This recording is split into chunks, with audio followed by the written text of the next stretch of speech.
Koki legendaris. Episode 15, ketemu lagi dengan Bang Ox. Jangan lupa like dan subscribe channel ini ya. Nyalakan lonceng notifikasi agar kamu tidak ketinggalan video-video terbaru dari Bang Ox. Setelah berjalan bolak-balik tanpa suara beberapa kali, Yuan Ming menemukan sebuah tombol di sisi pintu. Tombol itu sangat tersembunyi, berbentuk seperti udang. Dengan sedikit tekanan, pintu yang menghadap ke dinding itu dapat tertutup rapat, sehingga tidak ada yang bisa masuk atau keluar. Hal ini juga mencegah pelanggan secara tidak sengaja membobol toko, dan ketika dinding udang ceri ditutup, tidak ada tanda-tanda bahwa toko dapat dibuka. Dalam istilah profesional, itu disebut pintu rahasia. Kembali ke dapur, Yuan Ming membuat dua hidangan untuk dirinya sendiri, yaitu capit udang dan udang yang lumar di mulut, untuk dijadikan lauk minum. Yuan Ming meletakkan keduanya di atas nampan, lalu langsung membuka rak udang ceri dan pergi ke ruangan berikutnya. Bulan ada di langit, yang merupakan hari yang sempurna untuk minum dan makan. Melewati bunga bluebell di sisi jalan setapak, angin sepau-sepau bertiup, membawa sedikit kesejukan. Tidak ada cahaya di halaman, tetapi jelas bahwa jalan setapak itu berkelok-kelok menuju aula lantai 1, lalu menanjak ke lantai 2. Dari tadi malam hingga malam ini, seharian penuh, dan bambu yang dibudidayakan secara sistematis telah beradaptasi dengan baik dan tumbuh subur. Ledakan. Sambil meletakkannya dengan santai di atas meja batu, Yuan Ming berjalan ke konter panjang di depan, mengeluarkan perkakas dari lemari di dalam, dan kembali ke tempat duduknya lagi.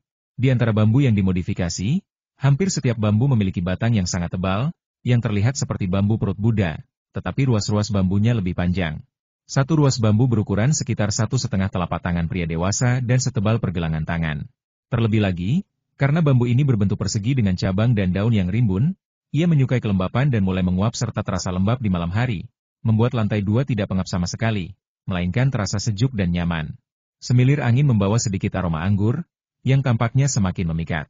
Anggur ini seharusnya bisa diminum, kata Yuan Ming dalam hati sambil mencium aroma anggur itu.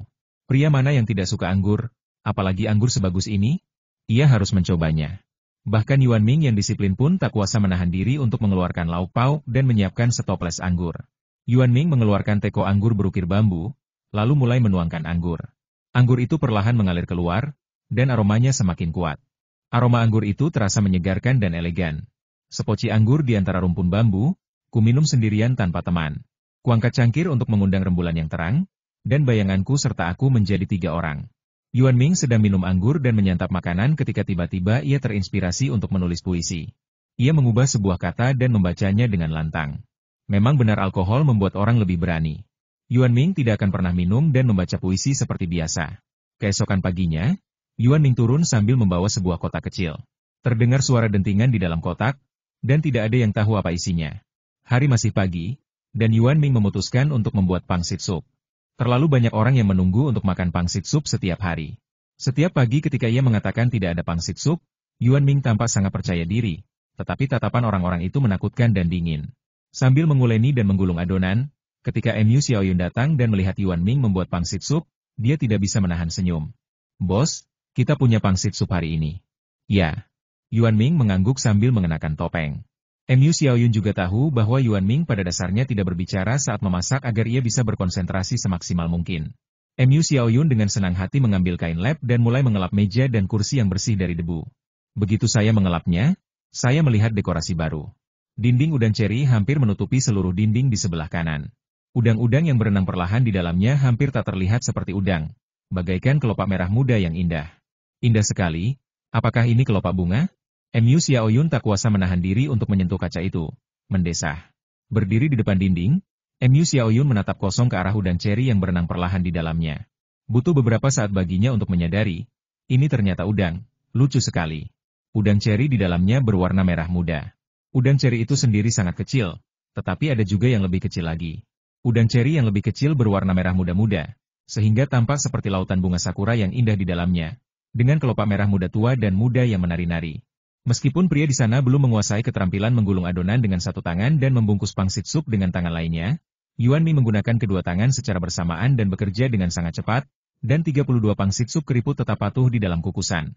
Setelah semuanya dimasukkan ke dalam kapal uap dan mulai mengukus, Yuan Ming baru melepas topengnya dan berkata, "Ada kotak di sini. Kalau ada yang memesan anggur pitong hari ini, silakan minum. Kalau merah, boleh datang malam ini, tapi jangan putih. Bos punya ide baru. Keren sekali." Mu Xiaoyun akhirnya tersadar dan berkata dengan gembira. "Baiklah, ingat, Yuan Ming mengingatkan dengan hati-hati. Tidak masalah, bos. Apa itu? Udang? Mu Xiaoyun menunjuk ke dinding udang ceri dan bertanya dengan rasa ingin tahu. Ya, udang. Yuan Ming mengangguk setuju, tanpa bermaksud menjelaskan kebingungannya. Mu Xiaoyun hendak meneruskan pertanyaannya ketika Wu Hai berjalan masuk dengan langkah berat. Apakah kamu buka hari ini? Wu Hai tampak lesu, dan nadanya galak, seolah-olah dia akan menggigit Yuan Ming jika dia menolak. Kami buka hari ini, dan kami masih punya pangsit sup, kata Mu Xiaoyun bergegas maju. Yuan Ming mengangguk ke samping. Bagus, aku mau paket xiaolong bao dan nasi goreng telur. Wu Hai langsung memasang senyum garang dan berkata. Seperti biasa, tidak ada nasi goreng, hanya pangsit sup. Yuan Ming sama sekali tidak takut dengan ekspresi seram Wu Hai, dan terus berbicara dengan tenang. Satu pangsit sup hari ini tidak cukup untuk mengenyangkan. Aku belum makan selama 2 hari. Wu Hai terkulai di kursi dengan ekspresi penuh tekad di wajahnya. Ya, ada mie kuah. Yuan Ming memikirkan mie yang tersisa di kulkas dan mengiyakan. Enak, mie kuah beningnya, 1 set mie kuah bening, dan 1 pangsit kukus lagi. Wu Hai berdiri dan memesan 3 porsi sekaligus. Tunggu sebentar. Yuan Ming menyajikan pangsit sup terlebih dahulu. Wu Hai tidak suka mencelupkan pangsit supnya ke dalam cuka, dan Yuan Ming tahu itu, jadi dia tidak bertanya. Selanjutnya, yang terdengar hanyalah suara napas Wu Hai yang beragam, sebuah desisan, lalu ia kembali menyantap dan menyesap sup. Tak lama kemudian, 1 pangsit sup pun habis. Akhirnya aku hidup. Wu Hai mendesah sambil menepuk dadanya. Ada apa dengan saudara Wu? Tanya Mu Xiaoyun penasaran. Bos Yuan, kalau tokomu tutup lagi, aku akan duduk di depan tokomu dan tidak akan pergi, kata Wu Hai dengan nada tegas sambil menatap Yuan Ming yang duduk di bawah. Ada apa? Mu Xiaoyun bertanya lagi. Oh, Xiaoyun ada di sini. Tidak apa-apa. Aku hanya lapar selama 2 hari. Wu Hai kemudian berbalik menatap Mu Xiaoyun dan berkata dengan nada memelas. Kenapa kamu tidak makan? Mu Xiaoyun merasa Wu Hai orang kaya. Dia selalu membayar tanpa berpikir panjang. Jadi bagaimana mungkin dia tidak bisa makan? Di mana aku bisa makan kalau bosmu tutup? Tanya Wu Hai, lalu berkata, tapi untungnya, bosmu buka tokonya tepat waktu. 2 hariku di sini dan berziarah setiap hari itu sepadan. Hah? Mu Xiaoyun sedikit tertegun. Tidak ada. Wu Hai melambaikan tangannya. Mu Xiaoyun kehilangan kata-kata. Tiba-tiba, sebuah ide terlintas di benaknya, dan ia menunjuk daftar harga dan berkata, kami punya produk baru sekarang. Anggur. Benarkah? Ada anggur. Wu Hai berbalik dengan rasa ingin tahu dan melihatnya. Daftar harga di dinding dengan jelas menyatakan anggur pitong 5888 pot. Itu benar-benar ada. Anggur jenis apa ini? Wu Hai juga sangat menyukai anggur, tetapi sepertinya dia belum pernah mendengar tentang anggur ini. Kamu akan mengerti setelah meminumnya. Yuan Ming baru saja membawa 2 mangkuk sup mie. Kalau aku ngomongin anggur sebentar, aku bisa kelaparan. Wu Hai mengambil sumpit dan mulai makan mie, sesekali menggigit 1 siung bawang putih, tanpa henti membuka mulut. Bos Yuan memang bisa dipercaya. Apakah ini dekorasi baru? Saat itu, seorang pria masuk dari luar. Ia mengenakan kemeja kotak-kotak biru putih, celana jin, dan rambut pendek yang rapi. Ia tampak segar dan bersih. Ya, kelihatannya sangat bagus, kan? Kata Mu Xiaoyun bangga. Memang cantik, tapi apakah ada kelopak bunga di dalamnya? Tanya lelaki itu penasaran. Ini bukan kelopak bunga, ini pasti sejenis binatang. Sebelum Mu Xiaoyun sempat berkata apa-apa, suara Yinya terdengar dari belakang. Ya, masih hidup. Melihat tatapan Yinya yang penuh tanya, Yuan Ming mengangguk sebagai jawaban. Apakah ini udang yang dibeli orang itu sebelumnya? Yinya, seorang gadis yang lebih jeli, langsung menyadari bahwa udang yang dibeli putra Chef Yu berenang dengan riang di dalamnya. Taruh mereka di sana dan angkat bersama-sama. Bawa mereka keluar untuk dilihat, kata Yuan Ming tegas. Pria yang memicu misi Sakura Shrimp Wall Skene 2 hari lalu juga masuk dari luar. Bos Yuan benar-benar berbakat. Sulit untuk menjaga benda ini tetap hidup di sini. Saya hanya seorang amatir yang mencoba mengajari Anda cara melakukannya. Pria itu mengatakannya begitu ia membuka mulut, dan nadanya menjadi lebih lembut. Kau tahu? Ceritakan padaku keajaiban macam apa yang telah diciptakan Bos Yuan. Anak laki-laki yang bersih dan segar itu tampak penasaran. Oke, ini udang ceri. Warnanya sama dengan bunga sakura. Jadi dilihat dari warna dan ukurannya, sepertinya ini udang ceri asli. Udang jenis ini hanya ditemukan di Donggang, Pingtung, Taiwan, dan Teluk Suruga, Prefektur Shizuoka, Honshu, Jepang. Udang yang ditemukan di tempat lain tidak mungkin dibudidayakan atau telah dimodifikasi di Taiwan. Jadi warnanya tidak setransparan dan seindah udang ceri asli. Pria itu berbicara tanpa henti, tampak sangat berpengetahuan. Kamu usaha makanan laut? Anak laki-laki itu melihat udang itu, lalu ke arah pria itu. Bukan begitu. Dulu aku suka melihat hewan-hewan kecil ini, kata pria itu dengan senyum yang jarang terlihat.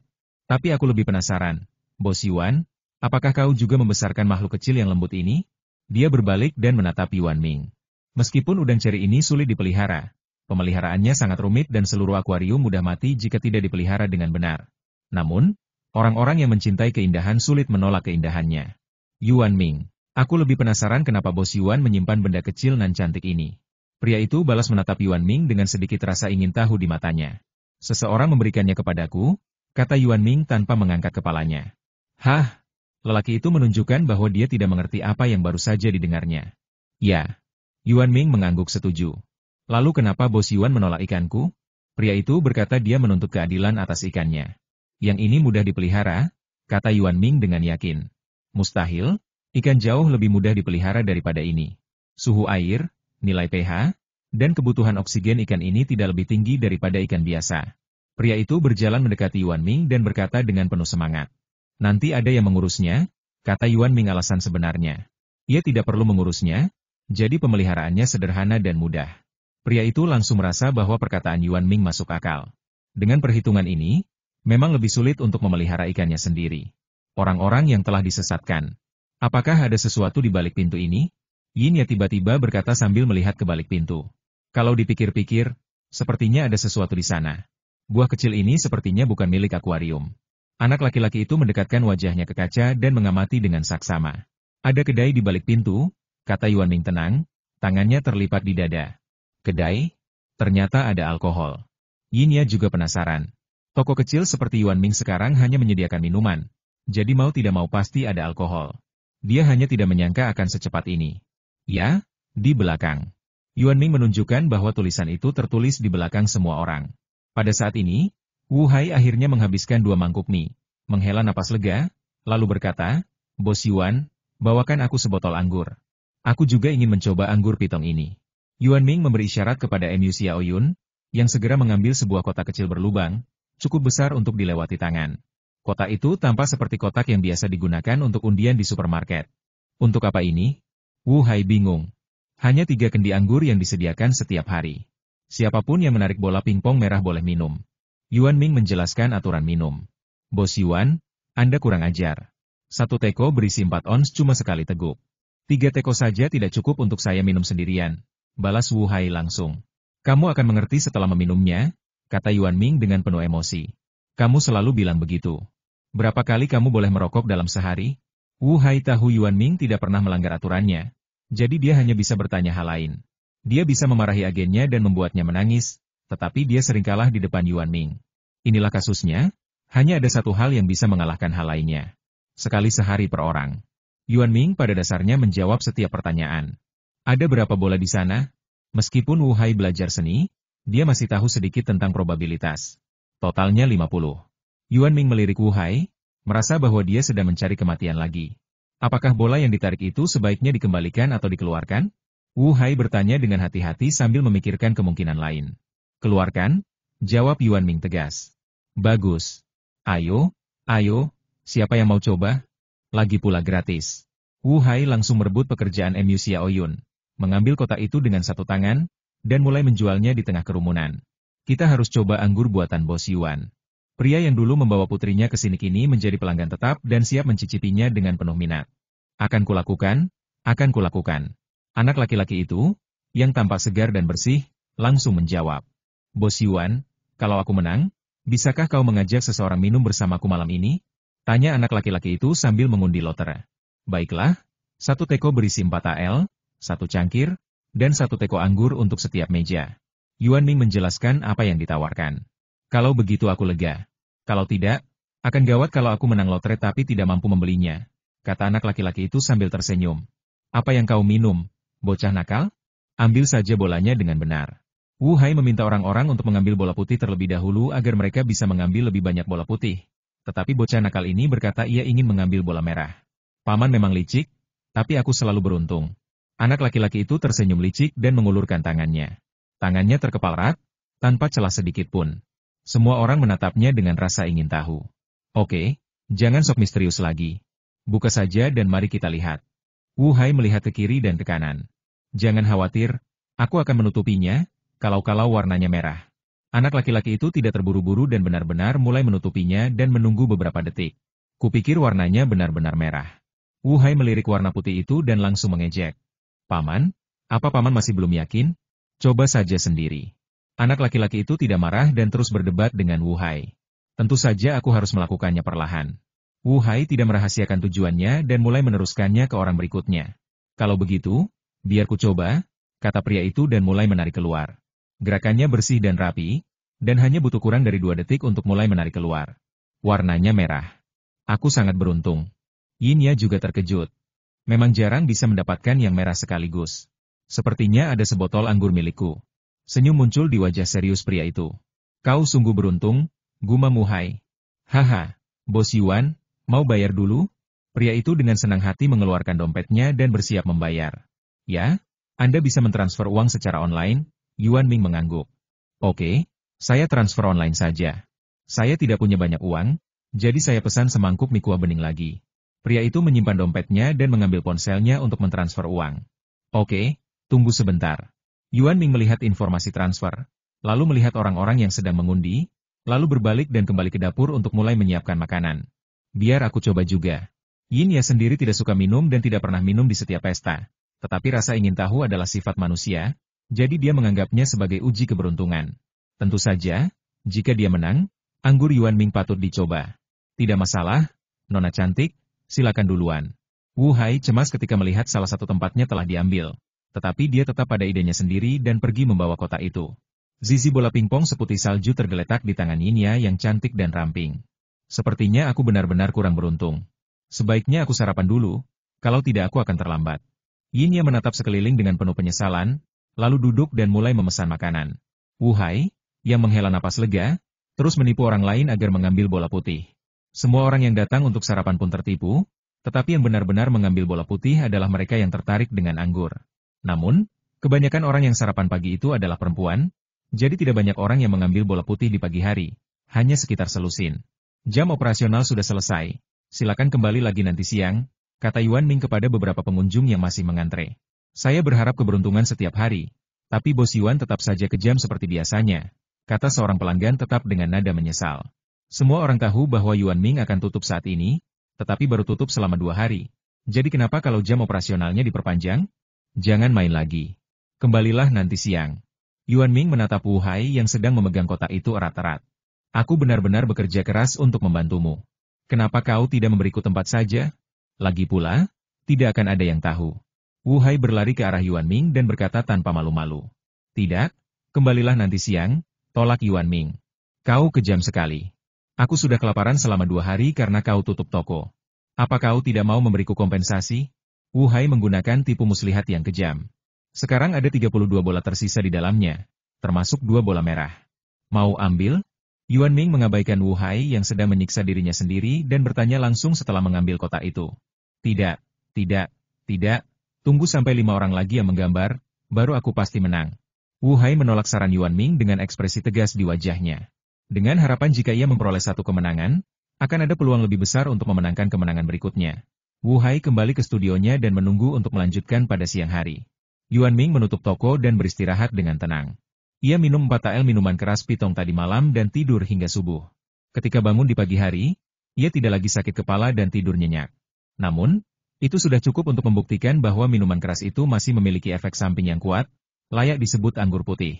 Siang harinya, Wu Hai datang tepat waktu dan berkata, serahkan loter hari ini padaku. Sambil berkata demikian, ia mengambil kotak itu dengan wajah serius. Kumisnya kini telah kembali rapi seperti semula, membuatnya tampak seperti pemuda yang sangat terpelajar.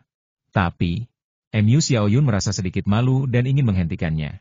Tidak apa-apa, Xiaoyun, lakukan saja yang lain. Yuan Ming menghentikan Mu Xiaoyun. Oh, Mu Xiaoyun setuju dan mulai membersihkan dinding udang ceri, meskipun tidak ada debu atau kotoran di atasnya. Orang pertama yang datang siang ini adalah Chen Wei. Ia datang ke sini hari ini untuk memesan anggur beras yang dibuat khusus. Meskipun kadar alkoholnya rendah dan jumlahnya sedikit, rasanya jauh lebih baik daripada minuman keras murahan yang dijual di luar dan rasanya menyegarkan. Chen Wei memesan anggur beras? Wu Hai menghentikan Chen Wei dan berkata dengan nada tegas. Ya, ada apa? Chen Wei dan Wu Hai cukup akrab satu sama lain, jadi dia mengangguk dan menjawab. Ayo, ayo, Bos Yuan punya anggur yang enak, tapi kami hanya menyediakan 3 teko sehari. Kau boleh minum kalau kau dapat anggur merah, kata Wu Hai dengan senyum tulus, tampak ramah. Benarkah? Chen Wei tampak skeptis. Kalau kau tidak percaya, pergilah dan lihat sendiri. Wu Hai melepaskan Chen Wei. Benarkah? Kita benar-benar akan mengadakan undian? Chen Wei melihat daftar harga. Kata anggur terlalu familiar bagi pecandu alkohol, jadi dia melihatnya sekilas. Jangan buang waktu, orang besar. Ayo ikut undian. Wu Hai langsung menggunakan cara memprovokasi lawan. Bos Yuan, apakah Anda benar-benar ingin mengadakan lotre? Tanya Chen Wei dengan keras. Ya, 3 pot sehari, Yuan Ming mengangguk setuju. Ada alasan di balik keraguannya. Chen Wei belum pernah menang lotre, apalagi sabun. Ia tidak beruntung dalam menghasilkan banyak uang. Baiklah, aku akan mengambilnya. Chen Wei meraba-raba kotak itu sebentar sebelum mengeluarkannya. Lihat, tidak. Wu Hai dengan gembira menghitung bahwa jika 4 orang lagi yang menggambar, itu akan menjadi gilirannya. Tanganmu bau sekali. Aku harus coba lagi, kata Chen Wei sambil hendak mengundi lagi. Tidak, Bos Yuan bilang setiap orang hanya boleh menggambar 1 kali. Wu Hai mengangkat kotak itu, dan kedua kumisnya berdiri tegak karena gembira. Ada aturan seperti itu? Kenapa kamu tidak memberitahuku lebih awal? Kata Chen Wei dengan tidak puas. Kau tidak bertanya. Wu Hai tidak peduli. Dia sudah lama mengenal Yuan Ming, dan cara menipu orang-orangnya pun sama persis. Oke, kamu tunggu. Meskipun Chen Wei orang yang sangat disiplin, dia tidak pandai minum, apalagi anggur berkualitas baik buatan Yuan Ming. Wu Hai tersenyum dan terus menunggu orang di pintu dengan kotak di tangannya. Apa yang terjadi? Tanya pengunjung makan siang. Kalau mau minum, silakan cek sendiri daftar harganya, kata Wu Hai dengan nada lugas sambil menunjuk daftar harga. Ceka-ceka, ada anggur. Aku nggak sanggup, jadi mendingan aku makan nasi goreng. Si pengunjung restoran terkesima dan memutuskan untuk makan nasi goreng untuk menenangkan diri. Kebanyakan orang yang datang ke lotre adalah orang-orang yang sangat tertarik pada minuman keras, dan mereka biasanya tidak datang ke lotre. Harga 5.888 memang tidak murah. Apalagi orang biasa, bahkan orang biasa pun akan kesulitan menghabiskan uang sebanyak itu untuk sebotol anggur. Siang berlalu dengan cepat, dan Chen Wei tiba-tiba datang bersama belasan orang. Ada lebih dari 10 orang, semuanya pemuda. Bos Yuan tidak menetapkan bahwa orang lain tidak boleh berpartisipasi dalam lotre, kan? Tanya Chen Wei kepada Wu Hai begitu dia tiba. Aku benar-benar tidak punya ini, apa kau masih mau merokok? Wu Hai melihat ke belakang Chen Wei dengan rasa ingin tahu. Ya, bukan aku yang menggambar, tapi mereka. Meskipun Chen Wei terlihat besar dan kuat, ia sangat aktif berpikir. Ia pun mendapatkan ide dalam waktu singkat. Ia meminta murid-muridnya untuk mengundi, dan ia akan membayar makanan orang yang mengundi, agar ia bisa minum anggur. Cara yang bagus. Wu Hai merasa sedikit menyesal. Ia tidak pernah memikirkan hal ini. Bagus. Ayo, ikut undian. Siapa yang menang akan minum bersamaku malam ini.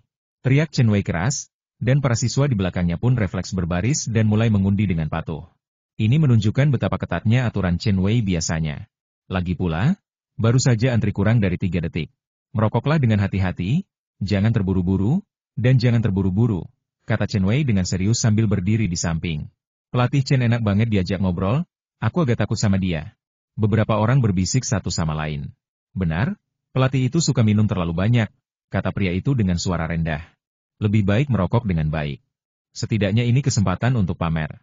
Ada yang datang ke sini cuma buat pamer. Benar.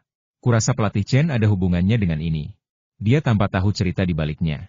Pelatihnya sudah datang. Ucapan seperti ini sama seperti ketika seseorang berteriak gurunya sudah datang di sekolah, dan seluruh tempat langsung hening. Saya tidak tahu apakah nasib buruk Chen Wei diturunkan kepada murid-muridnya, tetapi tidak ada seorang pun yang memenangkan lotre hingga hanya tersisa 3 orang. Ayo, 3 yang terakhir, cepatlah setelah kau mengambilnya. Senyum di wajah Wu Hai semakin lebar. Semakin banyak bola putih yang ia ambil, semakin besar peluangnya untuk menang. Lihat aku. Siswa termuda di tim, dengan rambut pendek rapi, tampak sama besar dan kuatnya dengan Chen Wei, tetapi sedikit lebih kecil. Ia melangkah maju dan berkata dengan percaya diri. Ia segera meraih ke dalam, menyentuhnya dengan santai, dan menarik keluar sebuah bola. Astaga! Teriak pelajar muda itu karena terkejut dan gembira. Apa? Apa? Kita berhasil? Chen Wei sudah berbalik ketika hanya tersisa 5 orang, tetapi ia langsung berbalik ketika mendengar suara-suara gembira semua orang. Baiklah, pelatih, saya berhasil. Murid itu menyerahkan bola itu kepada Chen Wei dengan gembira. Anak baik, ayo kita minum bersama malam ini. Chen Wei menepuk bahu orang itu dengan penuh semangat. Ya, siswa muda itu mengangguk gembira. Bayar. Chen Wei dengan senang hati mengantar para siswa untuk membayar. Dua orang yang tertinggal harus bubar dan menunggu di luar. Aku sangat beruntung mendapatkannya seperti ini, gumam Wu Hai pelan dan bersiap menggambar untuk dirinya sendiri. Sekarang tinggal satu lagi. Jika dia tidak menggambar sekarang, mungkin gilirannya belum tiba. Maaf, kalau kamu ambil bola merah, kamu bisa minum. Gratis, kan? Tiba-tiba, seorang wanita bergaul merah muda dan hitam, berambut pendek bergelombang dengan gaya rambut disanggul tangan, tampak lembut dan berwibawa, bertanya dengan suara lembut dan ramah. Tidak, Bos Yuan hanya punya 3 teko anggur. Kamu bisa meminumnya jika kamu mengambil anggur merah. 1 teko harganya 5.888, Wu Hai menjelaskan dengan sabar. Namun, tepat ketika Wu Hai selesai berbicara, wanita cantik itu mengulurkan tangannya yang ramping dan halus, lalu langsung mengeluarkan sebuah bola. Bola merah yang menyilaukan itu muncul di hadapan Wu Hai. Wanita cantik itu berkata dengan nada lembut dan sopan, benarkah? Kamu, kok kamu berhenti begitu saja? Wu Hai tak percaya. Dia bahkan belum punya yang ketiga. Dia begitu sedih sampai-sampai tidak bisa menangis. Yah, tiba-tiba aku ingin minum, si cantik menjelaskan dengan sopan. Kau salah.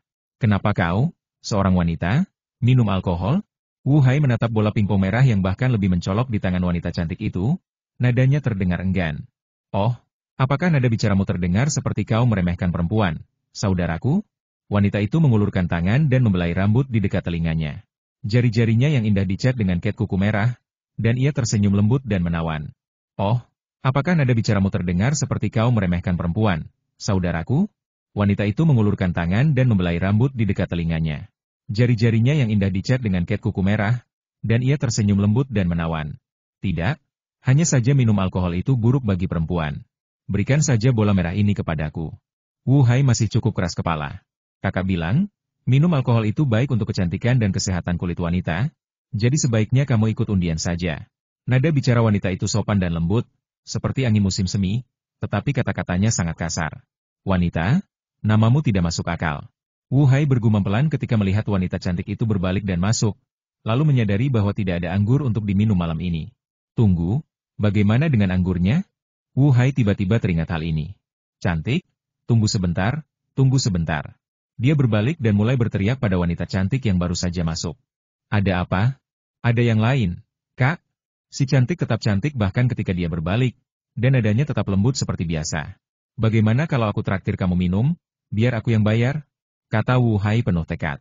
Tidak perlu, aku masih mampu membeli anggur, kata wanita itu sambil tersenyum sambil menolak. Sama-sama. Aku yang bayar. Bagaimana kalau aku minta maaf atas kelakuanku yang kasar tadi? Wu Hai langsung berpikir cepat dan langsung mencari alasan. Apa yang harus kulakukan? Aku masih tidak ingin adikku menghabiskan uang. Ayo kita lakukan lain kali. Wanita itu menolak dengan lembut. Kini Wu Hai tak punya pilihan selain menyaksikan 3 peluang lepas dari tangannya. Sejujurnya, peluang itu memang lepas dari tangannya. Lagi pula, dialah yang memegang kotak penalti dan membiarkan orang lain mengambil keputusan. Datanglah pukul 20.30. Setelah itu, tidak akan ada yang dilayani. Setiap orang akan mendapatkan 1 teko anggur, 1 cangkir, dan 3 kursi. Jam operasionalnya 3 jam. Yuan Ming mengatakan hal ini kepada semua orang yang datang untuk membayar anggur. Tidak masalah, tapi kamu tidak punya camilan? Chen Wei masih suka minum dan makan camilan. Saat ini tidak tersedia, kata Yuan Ming tegas. Bolehkah saya membawa bola saya sendiri? Tanya wanita yang baru saja menerima bola merah itu dengan rasa ingin tahu. Baiklah. Yuan Ming mengangguk. Baguslah. Kita akan membawa milik kita sendiri nanti. Chen Wei menghela napas lega. Para pembeli anggur pun pulang dengan gembira, yang secara tidak langsung menunjukkan bahwa bisnis toko Yuan Ming telah mencapai tingkatan baru. 50 undian tersebut semuanya diselesaikan dalam waktu 1 pagi dan 1 siang. Pukul 8 malam musim panas di Chengdu, langit belum sepenuhnya gelap. Cahaya merah langit tercetak di awan, dan awan-awan itu tampak sangat indah. Toko Yuan Ming telah tutup untuk sementara waktu, dan Mu Xiaoyun juga telah lama pulang. Yuan Ming tidak mengizinkan Mu Xiaoyun datang selama 3 jam di malam hari. Hari sudah terlalu malam dan tidak aman bagi seorang gadis untuk pulang saat itu. Yuan Ming membuka lengkungan dinding udang ceri, memperlihatkan dunia di dalamnya. Rumputnya rimbun dan hijau, dan meskipun ia berada di halaman kecil, Ia merasa seperti ada angin sepau-sepau yang bertiup. Selamat malam, Tuan Yuan. Sebuah suara wanita terdengar jelas dan dingin. Ternyata laki-laki yang digambar pertama datang lagi bersama putrinya. Selamat malam, silakan masuk dan duduk di lantai 2, kata Yuan Ming sambil menunjuk ke halaman yang indah. Indah sekali, ya?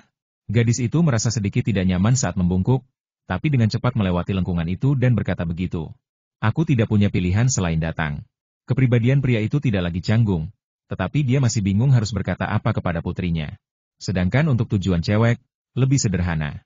Setelah minum, kewaspadaan orang-orang akan menurun, jadi ada kemungkinan bisa ngobrol dari hati ke hati, kan? Masuk. Yuan Ming mengangguk, memberi isyarat bahwa ia boleh masuk. Yuan Ming, yang memiliki pendengaran tajam, untuk pertama kalinya dapat menyadari bahwa suara kedua kaki gadis itu yang menyentuh tanah berbeda. Memang ada cerita, tetapi cerita itu tentang orang lain. Bos Yuan, kami sudah sampai. Teriak Chen Wei begitu dia sampai di pintu toko Yuan Ming. Dua orang lagi mengikutinya, satu adalah orang yang digambar pada siang hari, versi Chen Wei yang lebih kecil, dan yang lainnya juga seorang pria besar dengan kepala botak dan ekspresi garang di wajahnya. Silakan masuk. Yuan Ming mengulangi apa yang baru saja dikatakannya. Ayo pergi, anggur bos Yuan pasti lezat, sapa Chen Wei dan berjanji. Segera setelah itu, wanita yang terakhir digambar juga bergegas mendekat, tetapi tidak membawa orang lain bersamanya. Dengan bunyi klakson, Yuan Ming menutup pintu lalu masuk melalui pintu lengkung. Orang-orang di lantai atas sudah mengobrol. Lingkungan ini benar-benar elegan, semuanya bambu. Pujian Chen Wei cukup sederhana. Benar sekali. Pencahayaannya juga baru. Pria itu dan putrinya duduk di kursi tengah dan melihat sekeliling. Di lantai 2, banyak bohlam lampu kecil dililitkan pada bambu, dan di tengahnya terdapat lampu penerangan besar yang diikat dengan benang sutra yang hampir transparan. Seperti matahari pagi, terang namun tidak menyilaukan. Kita di sini cuma sedikit. Yuk, kita perkenalkan diri dulu biar bisa ngobrol nanti, ujar Chen Wei santai sambil memimpin rombongannya. Ini adikku. Jangan tertipu oleh wajahnya yang galak, dia orang baik. Panggil saja dia Dongdong.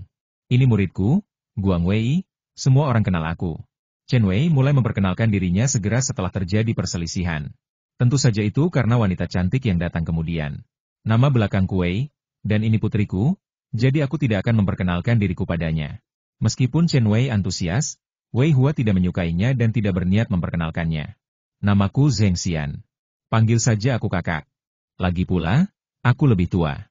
Zheng Xian tersenyum dan berbicara dengan nada lembut. Jangan sok tua, bos Yuan ada di sini. Chen Wei hendak mengatakan sesuatu ketika Yuan Ming datang dari bawah. Yuan Ming tidak berkata apa-apa lagi, mengeluarkan 3 set teko dan cangkir, dan berkata langsung, para peminum, silakan pilih pola manapun yang kalian suka.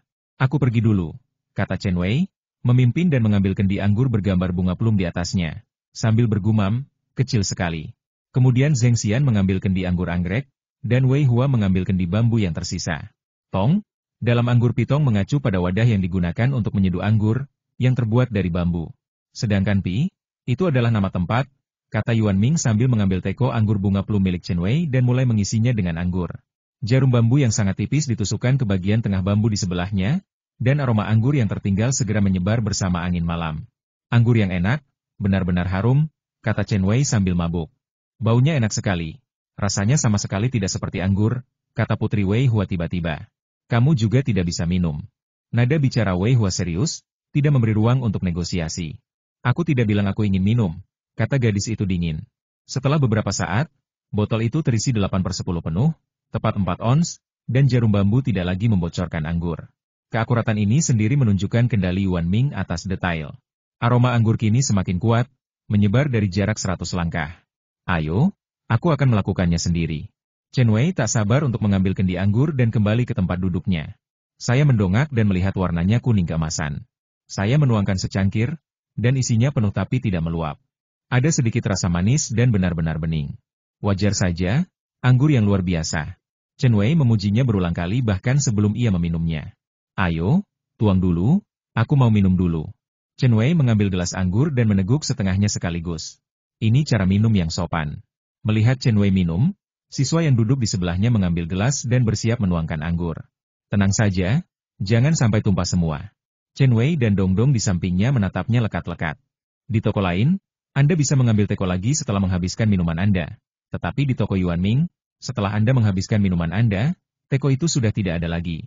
Pak Pelatih, gelas ini sangat kecil, Hanya 1 atau 2 ons, kata murid Guang Wei dengan ekspresi sederhana di wajahnya. 1 liang? Kau benar-benar kejam. Totalnya cuma 4 liang. Kalian masing-masing bisa ambil 1 liang. Dan aku bisa minum sendiri 2 liang sisanya. Chen Wei memutuskan semuanya dalam satu tarikan napas. Tunggu, Bung, bukan begitu cara kita melakukannya. Dongdong, yang baru saja menyesap, angkat bicara, mengerutkan kening, dan berkata dengan nada tidak setuju. Dongdong, kamu tidak suka minum, jadi jangan ikut bersenang-senang. Chen Wei meneguk anggurnya lagi dengan serius dan berkata, anggur ini semanis dan selembut jus pir. Terasa sejuk di tenggorokan dan menghangatkan perut. Ini sama sekali bukan anggur. 1 atau 2 ons terlalu sedikit. Dongdong berpura-pura menyesap sebelum melanjutkan menjawab. Kamu lebih jago ngomong daripada nyanyi. Demi persaudaraan, aku akan memberimu bagian. Tidak lebih, lupakan saja. Chen Wei tidak bisa membujuk Dongdong, jadi dia terpaksa memberinya bagian lagi. Sedangkan untuk siswa yang biasanya dirundung, dia tidak perlu khawatir dan hanya berkata tidak. Pelatih, tapi aku sudah menuangkan 1,5 tael. Guang Wei meminum setengahnya dalam diam, lalu mengisinya lagi. Bocah, besok ada latihan penting. Kok bisa minum sampai rusak? Ayo, tuang lagi, kata Chen Wei dengan wajah serius, seolah-olah itu benar. Ia segera menuangkan kembali anggur ke cangkir Guang Wei. Pelatih, aku bisa minum banyak, aku baik-baik saja. Guang Wei tidak sehebat Chen Wei, dan perlawanannya sia-sia. Minuman kedua orang itu juga diterima dan dibawa ke meja. Rasanya tidak seperti anggur. Manis dan asam, tapi sangat lembut. Anggur yang enak, kata Zheng Xian sambil menyesap sedikit dan berkata lembut setelah mencicipinya dengan saksama. Memang benar. Rasanya persis seperti jus pir dan madu tebu buatanku, manis dan lezat, tetapi dengan aroma anggur. Wei Hua pun memujinya dengan murah hati. Benarkah itu enak? Putri Wei Hua sedikit ragu. Bukankah anggur itu asam, sepat, pahit, pedas, dan mencekik? Tidak berlebihan seperti yang dikatakan orang-orang ini. Wah, ini anggur berkualitas langka. Lihat warnanya, seperti ember. Melihat putrinya tidak percaya dan ingin lebih dekat dengannya, Wei Hua mulai menjelaskan sains kepadanya. Nama panggilan putri Wei Hua adalah Tang Tang. Kehangatan keluarga 3 anak di masa lalu terlihat dari nama panggilan ini. Namun, kini ia tidak lagi mengizinkan orang memanggilnya dengan nama itu, dan hanya mengizinkan orang memanggilnya dengan nama lengkapnya, Wei Wei. Dia menjulurkan kepalanya untuk melihat dan ternyata memang seperti ember. Wei Wei mengangguk. Baunya seperti jus pir, ringan dan alami, kan? Jarang sekali Wei Hua memiliki nada bicara yang begitu hati-hati dan instruktif. Meskipun Wei Wei tidak tertarik pada anggur, ia mendengarkan dengan saksama. Ayah dan anak perempuan itu rukun, Anda bersedia mengajar dan saya bersedia mendengarkan. Meskipun hanya Zheng Xian yang ada di sana, mereka minum dengan gembira. Ia menuangkan minuman untuk dirinya sendiri dan tersenyum lembut dari awal hingga akhir.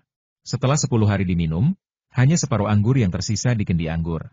Saat itu, alkoholnya sedikit terasa. Meskipun warna anggur pitung bening dan dasarnya terlihat, rasanya seperti minum jus pir dan jus tebu, dan Anda bahkan tidak akan tahu itu anggur. Versi perbaikan yang disediakan Yuan Ming mempertahankan rasa tersebut, tetapi memiliki aftertaste yang kuat. Suasana di kedai menjadi lebih hidup. Ayo, kita semua saling kenal, ayo kita minum, kata Chen Wei dengan keras. Benar juga, minum saja tidak enak. Makanan apa yang kamu bawa? Tanya Dongdong sambil berdiri. Adikku membawakan beberapa irisan akar teratai rebus. Kamu mau? Tanya Zheng Xian sambil tersenyum, wajahnya yang cantik sedikit memerah. Bolehkah aku mencicipinya? Kata Wei Wei dengan malu sambil duduk di kursinya. Tentu saja, aku akan membawakanmu sepiring. Zheng Xian berdiri dan mengambil sebuah kantong kecil. Terima kasih. Wei Wei berdiri dengan penuh rasa terima kasih dan menerimanya. Kalau bicara soal tidak membawa bekal, hanya Wei Hua dan Wei Wei, ayah dan anak perempuannya. Mereka bahkan tidak terpikir untuk membawa bekal apapun. Minum dan makan sudah jadi kebiasaan. Semua orang di sini bukan untuk mencicipi anggur. Anggur berkualitas dan makanan lezat sudah menjadi hal yang biasa. Selain itu, Wei Wei yang tidak bisa minum alkohol, hanya bisa makan sayur. Kemarilah, gadis kecil. Kami membawa banyak. Siswa Guang Wei mengambil sekantong daging rebus dan menyerahkannya dengan murah hati. Terima kasih. Wei Hua melangkah maju dan menerimanya. Sama-sama. Bagaimana kalau kita main game? Pemenangnya akan menuangkan anggur yang kalah. Bagaimana kalau setengah gelas saja? Chen Wei lalu menyatakan tujuannya. Zheng Xian minum sendirian. Meskipun Wei Hua adalah ayah dan anak perempuan, putrinya tidak minum, jadi dia juga minum sendirian. Hanya di pihaknya, 3 orang berbagi 4 tael minuman keras, yang tidak cukup. Tentu saja, mereka harus mencari cara lain. Itu cukup menarik. Oke. Zheng Xian sekilas melihat maksud Chen Wei, tapi setuju sambil tersenyum. Adapun Wei Hua yang baru saja menerima kebaikan itu, dia tentu saja setuju. Permainan ini sebenarnya sangat sederhana, hanya bergantung pada kecekatan mata dan tangan Anda. Yuan Ming duduk di counter dan menonton dalam diam, tetapi tidak dapat dihindari bahwa dia akan terlibat dalam situasi ini. Bos Yuan, jangan cuma diam di sana dan menonton. Ayo main game juga. Chen Wei dengan cerdik bersiap menyeret Yuan Ming ke dalam permainan. Aku sangat jago dalam permainan ini, kata Yuan Ming dalam hati. Benarkah? Chen Wei sedikit ragu. Hanya mereka yang telah menerima pelatihan profesional yang dapat mengordinasikan mata, telinga, dan tangan mereka, tetapi Yuan Ming terlihat seperti orang biasa. Bagaimana mungkin? Kurasa Bos Yuan benar. Bos Yuan adalah koki terkenal, kata Zheng Xian tegas. Dan apa yang dikatakannya sangat meyakinkan karena dia sudah memenangkan 2 gelas anggur. Baiklah kalau begitu. Chen Wei awalnya ingin mencuri anggur dari Yuan Ming, tetapi sekarang tampaknya rencananya gagal. Mengapa kita tidak mencoba cara bermain yang berbeda? Tanya Zheng Xian, melihat tidak ada satupun pria yang menang. Bagus sekali, ayo kita ganti permainan. Chen Wei yang pertama setuju. Tak ada yang bisa ia lakukan jika ia tak setuju.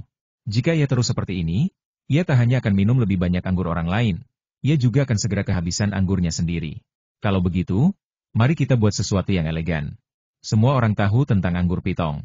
Mari kita bahas karakteristik dan proses penyeduhan anggurnya. Bagaimana kalau Bos Yuan yang menjadi jurinya? Zheng Xian memulai dengan sebuah kompetisi budaya. Anggur yang baik tentu saja harus diminum oleh orang yang memahaminya, kata Wei Hua dengan percaya diri. Chen Wei yakin bahwa pengetahuannya tentang anggur sama baiknya dengan orang lain, jadi dia langsung setuju. Ketika Guang Wei mendengar bahwa pelatih mengundangnya untuk minum, dia mengerjakan beberapa pekerjaan rumahnya. Baiklah, kau putuskan. Yuan Ming masih bersedia menjadi wasit. Izinkan saya memberikan beberapa ide. Catatan Kabupaten Pi menyebutkan bahwa anggur ini berasal dari Shantao, dan nama pitong berasal darinya. Zheng Xian tersenyum dan menceritakan asal-usul anggur pitong. Benar. Yuan Ming mengangguk. Ikan-ikan itu tahu asal-usul kecantikan Bing Sui. Dan anggur itu mengingat pitong tanpa harus membelinya. Puisi-puisi Dufu, saat itu ia suka makan ikan yaan dan minum anggur pitong. Kemudian Wei Hua langsung membacakan sebuah puisi tanpa ragu. Benar sekali. Yuan Ming menegaskan kembali pernyataan ini. Kalian semua salah paham. Anggur itu kan soal rasa. Apa gunanya ngomongin omong kosong begini? Kata Chen Wei keras. Kalau begitu, silakan saja, Saudara Chen. Zheng Xian mengulurkan tangan putihnya yang indah dan memberi isyarat mengundang.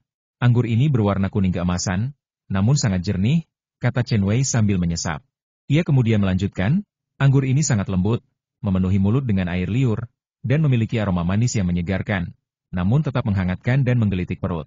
Kemudian Chen Wei menuangkan secangkir lagi dan mengocoknya sedikit. Aroma ini, sepertinya Bos Yuan juga menambahkan bunga teh, sungguh lezat. Mendengarkan perkenalan rinci Chen Wei, terutama cara dia minum sambil berbicara, cukup jelas, yang lain juga mengambil cangkir mereka dan menyesapnya.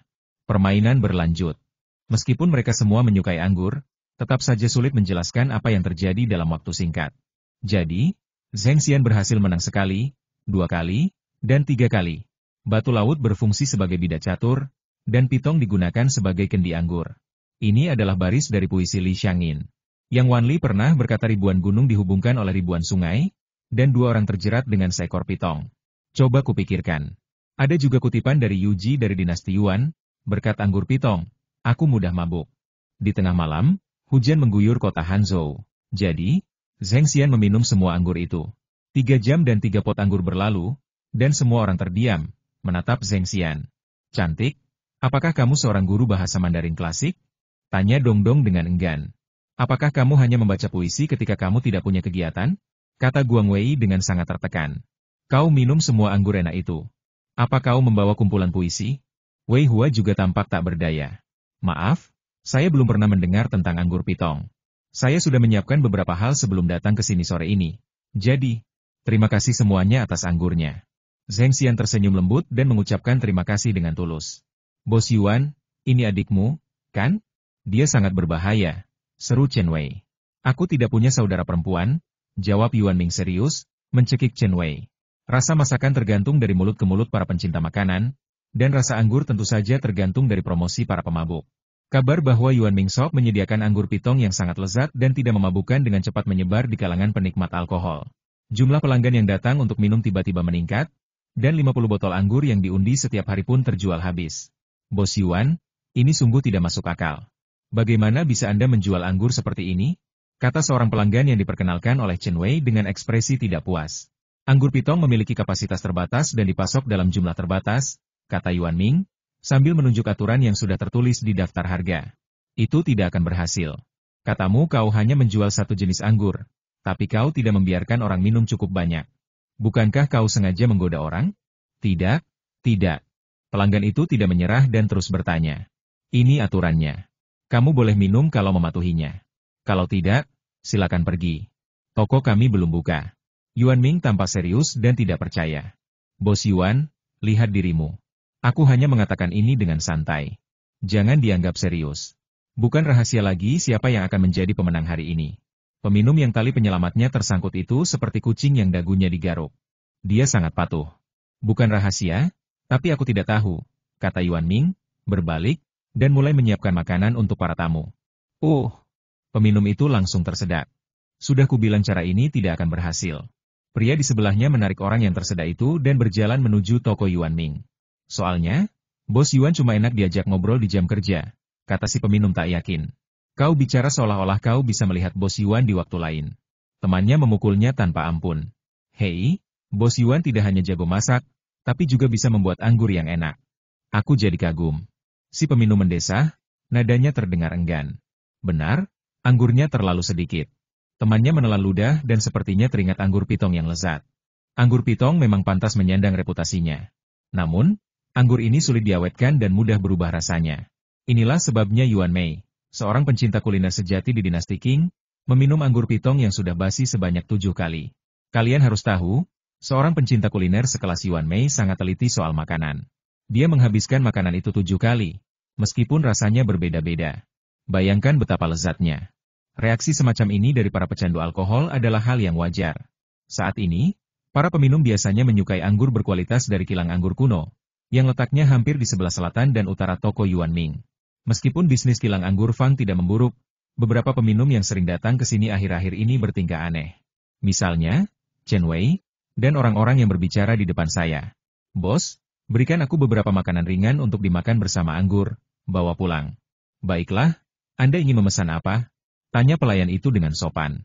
Kacang tanah dengan cuka tua, 1 pon daging sapi rebus, 2 porsi lidah bebek rebus, dan beberapa irisan rumput laut, itu saja.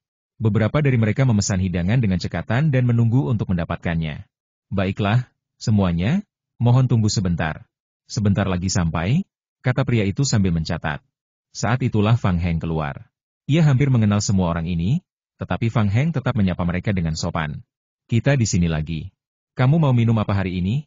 Fang Heng pura-pura tidak tahu kalau mereka datang untuk mengambil makanan, lalu bertanya sambil tersenyum. Kita tidak minum-minum di sini hari ini. Ayo kita siapkan beberapa hidangan. Ucap pemimpin yang memenangkan sebotol anggur dari Yuan Ming Shop itu tanpa menyembunyikan apapun. Kedai keluarga Fang terkenal tidak hanya karena minuman kerasnya yang diseduh dengan metode tradisional, tetapi juga karena camilannya yang lezat.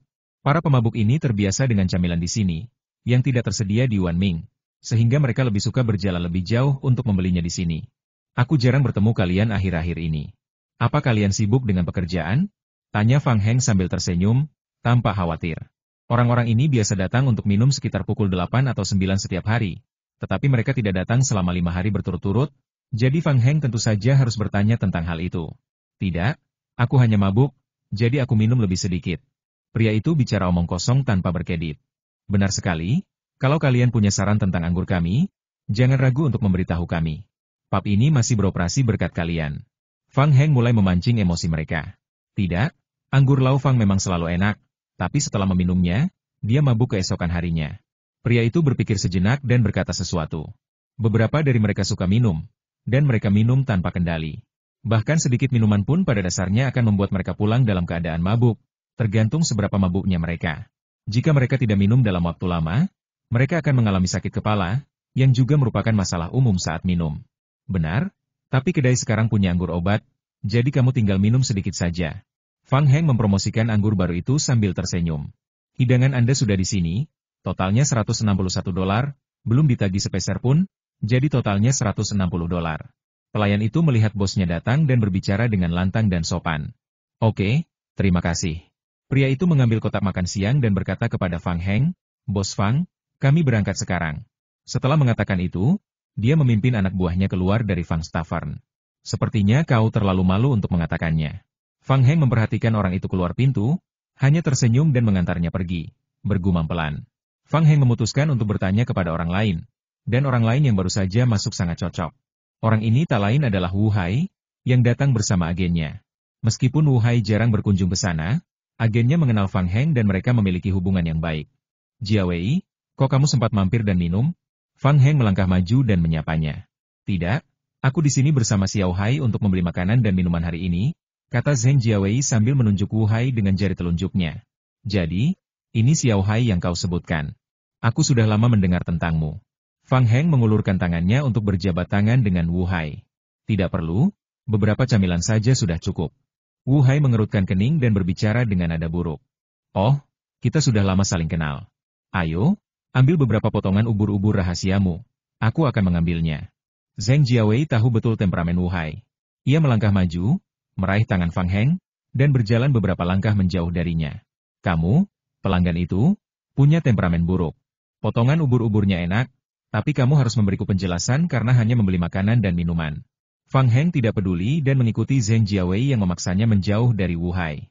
Cepatlah, desak Wu Hai sambil berdiri di lobi, sama sekali tidak berniat untuk duduk. Jangan khawatir, Xiao Hai, aku akan segera ke sana. Aku akan segera ke sana. Zheng Jiawei berbalik dan berkata, lalu menatap Fang Heng dan bertanya, apa maksudmu? Akhir-akhir ini, semakin banyak pelanggan tetap sepertimu yang hanya membeli camilan dan minuman. Apa maksudmu? Fang Heng dan Zheng Jiawei memiliki hubungan yang baik, jadi dia tidak menyembunyikannya dan bertanya langsung. Saya khawatir ini karena restoran kecil di seberang studio Xia Hai. Mereka baru saja merilis anggur baru, kata Zheng Jiawei sambil menoleh ke arah Wu Hai. Melihat Wu Hai tidak pergi meskipun sudah tidak sabar, ia merasa lega. Hari ini, Xiao Hai bilang dia akan mengajakku mencobanya. Katanya enak sekali, ujar Zheng Jiawei gembira. Di sana, di Jalan Taoxi? Fang Heng bertanya dengan ragu. Ya, ada di sana. Sekarang kamu tahu alasannya. Cepat ambil sayurannya, kalau tidak Xia Hai akan tidak sabar. Setelah Zheng Jiawei selesai berbicara, ia mulai mendesak Fang Heng. Baiklah, keluargamu penting, kata Fang Heng sambil berbalik dan mulai memberi instruksi kepada pelayan untuk membawakan hidangan. Fang Heng memesan langsung, dan para pelayan bekerja sangat cepat. Dalam waktu singkat, mereka mengemas beberapa camilan spesial dan memasukkannya ke dalam kotak makan siang keramik. Bawa pergi, Fang Heng menyerahkan kotak makan siang itu dengan ekspresi jijik. Terima kasih. Zheng Jiawei berterima kasih sambil tersenyum, mengambil kotak makan siang, dan hendak pergi. Tunggu, apakah makanan di toko itu benar-benar enak? Fang Heng bertanya dengan hati-hati. Apa? Penasaran? Goda Zheng Jiawei sambil menatap Fang Heng. Baiklah, aku ingin bertanya. Fang Heng mengakuinya langsung tanpa ragu. Pasti enak, setidaknya untuk selera Xia Hai. Sekarang dia memperlakukannya seperti kantin, kata Zheng Jiawei sambil menahan amarah sekaligus tertawa. Baiklah, kalau begitu kau boleh pergi. Selamat tinggal. Fang Heng merenung sejenak dan mulai mengantar tamunya pergi. Sama seperti Xiao Hai, dia membuangnya setelah dipakai. Keluh Zheng Jiawei, lalu kembali ke Wu Hai dan membawa anak buahnya pergi. Bos Yuan, karena beras Anda bisa digunakan untuk membuat anggur, saya ingin semangkuk bubur. Ini terjadi pada jam kerja malam, dan seorang pelanggan berkata demikian. Bubur bukan milik nasi. Tolong ganti yang lain, kata Yuan Ming serius. Baiklah, kalau begitu nasi putih dan seporsi rumput jinling. Akhirnya, tamu itu memilih nasi putih. Tak lama kemudian, Yuan Ming membawakan makanan untuk para tamu dan dengan hati-hati meletakkannya di atas meja. Silakan dinikmati. Bos Yuan, saya di sini lagi. Mau tebak saya pesan apa hari ini? Jian Changxi mengenakan kemeja putih dan celana jin. Ia tampak semuda mahasiswa, sama sekali tidak seperti wanita yang baru saja kehilangan 3 istri. Tidak usah menebak, tolak Yuan Ming.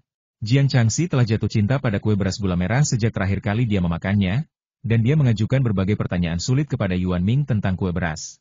Selalu datang sekali sehari, dan setiap kali dibuat oleh Mi Bai, semuanya aneh dan ganjil, seperti lontong goreng, lontong beras, kue lapis 1000, dan sebagainya. Terlalu banyak untuk disebutkan. Dengan metode ini, Anda tidak perlu menebak apa yang dia pesan hari ini, tetapi Yuan Ming tidak ingin mengatakannya. Oh, Bos Yuan, apa dia terlalu banyak menguras tenaga tadi malam? Dia bahkan tidak bisa memberikan jawaban sejelas itu. Jiang Changxi menatap Yuan Ming dengan penuh penyesalan. Alasan dia mengatakan ini juga karena Yuan Ming tidak mau menebak-nebak. Orang ini selalu mengatakan sesuatu yang tidak bisa dijelaskan setiap kali dia datang. Kamu mau makan apa? Yuan Ming menatap Jiang Changxi dengan ekspresi serius. Bos Yuan, kau akan membuatku takut kalau kau melakukan itu. Tanyakan saja dengan lebih lembut, aku akan menjawabnya. Jiang Changxi tak menyia-nyiakan kesempatan untuk menggodanya.